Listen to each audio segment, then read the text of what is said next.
Hi everyone, my roommate and her boyfriend out of town, so I have my friends on FaceTime to listen to my speech. I have my best friend, my brother, and his best friend as well. Hi, my name is Shai Markser, and my speech topic is about how social media brings people together but also divides us.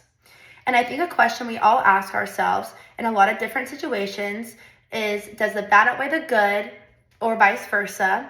And why do we care so much about what other people think? A lot of those questions are wrapped around into social media. 20 years ago, we'd never imagined the world of technology that we live in now. Times have changed. People, culture, phones, interacting with others. As there's so many positives, there's also a lot of negatives. Social media is like a giant family dinner. It brings everyone together to share different foods and stories through all phases of life at one big table. But instead of everyone getting every scoop of food and sitting next to whoever, we pick and choose what we want and who we want to sit next to. I use this reference because in similar ways, social media brings people together but also separates us into smaller groups. Social media is a very big part of our present day lives. Everyone has it, everyone's always on it. If you don't have it, you're isolated and left out. I post a good amount on social media myself. One main thing I post about is food. I love cooking and sharing what I cook, and I get a lot of good feedback from my friends, and people love seeing it. But on the other hand, people will say comments like, are you trying to be an influencer, or no one cares? There's good and bad comments, and that can make people feel bad about themselves. Like I said, there's positives and negatives for everything. For example, comparing our lives to others on social media, it causes depression and anxiety. It also, on the other hand, it brings people back together. First, one of the main points I made about social media was comparing others to yourself. We all go on social media and see others posting about their bodies, makeups, trips, outfits, all these sort of different types of things. We start judging ourselves from it.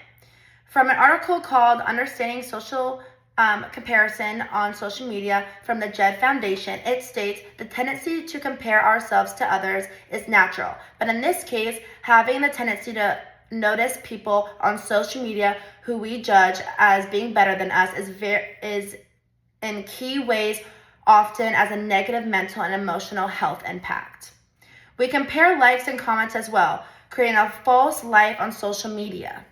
Especially for young girls and women who are self-conscious about their bodies and are still growing into themselves, it makes us very self-conscious of our bodies of seeing others online.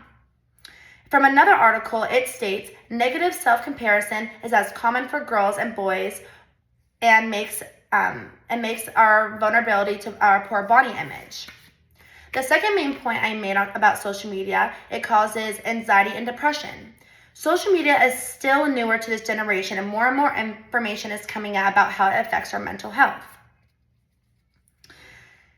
In this article from UCLA Health, it states between 2005 and 2017, depression among young people reportedly went up 52%. From the cause of depression and anxiety, it can also make people ill. This is because in the article from McLean, it's called Social Media and Your Mental Health. In this article, it states researchers know the connection between the mind and the gut. And from that from anxiety and depression can cause nausea, headaches, muscle tensions, and tremors. The last main point I made on the flip side of things about social media. Now, on the other hand, social media can also bring us together, reconnect old friends, family, and share amazing memories as well. With social media becoming so global as it is, it helps to keep in touch with people all around. For example, girls I played softball with from when I was still a kid, we have reconnected on social media and are able to share our lives and our stories and comment and stay in touch that way.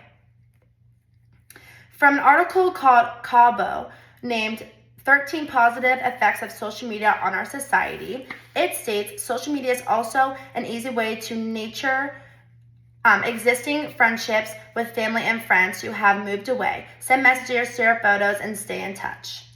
It can help social media can help motivate us with learning new things, such as new cooking recipes, new workouts to do, new styles that we want to try, all those things as well. There's many different points of views of social media, but that's in everything in life, isn't it?